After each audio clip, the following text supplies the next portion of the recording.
ఇంకొక మాట ఏమంటాడు, నేనట మా అయ్య పేరు చెప్పుకొని బతుకుతున్నా అంట. అవు మా అయ్య గొప్పోడు, మా అయ్య తెలంగాణ తెచ్చిన మొగోడు మునగాడు, బరాబర్ చెప్పుకుంటా. తప్పేమున్నది? మా అయ్య పేరు నేను కాకపోతే ఎవడు చెప్పుకుంటాడు, నాకు అర్థం కాదు. మా అయ్య మొగోడు మునగాడు తెలంగాణ తెచ్చినోడు, బరాబర్ చెప్తా. మరి నేనేమంటున్నా, నువ్వు సకట్ పనులు చేస్తే నీ పిల్లలు కూడా నీ పేరు చెప్పుకుంటారు. నువ్వు లుచ్చ పనులు చేసినావు అనుకో, నీ మన్మడు కూడా నీ పేరు చెప్పుడే గాలంగా మన్మని అని చెప్పుకోడు. మంచి పనులు చేయి, నీ పేరు కూడా చెప్పుకుంటారు. నీలాగా దొంగలకు సద్దులు కట్టుడు, బ్యాగులు మోసుడు, వాళ్ళ సంకల్ నాకుడు, ఢిల్లీకి పేమెంట్ కోటాలో పైసలు చచ్చుడు, గవి మాతో కావు. కొట్లాడతాం, మొగాళ్ళలాగా కొట్లాడతాం, మునగాళ్ళలాగానే బతుకుతాం, తెలంగాణ పౌరుషంతో బతుకుతాం. నీలాగా బతుకం, ఢిల్లీకి గులాములక్క మాత్రం బతుకం.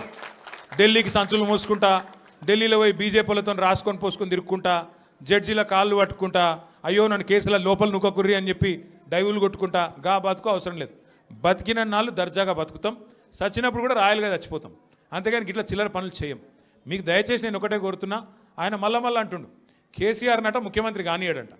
నేను కూడా మీ అందరికి ఒకటే చెప్తున్నా, మీ అందరి దయ ఉంటే, మీ అందరి ఆశీర్వాదం ఉంటే ఖచ్చితంగా కేసీఆర్ సంగతి ఇడిచిపెట్టు, నిన్ను కొడంగల్లో కూడా మళ్ళీ గెలవనీయకుండా చేసే బాధ్యత మాది.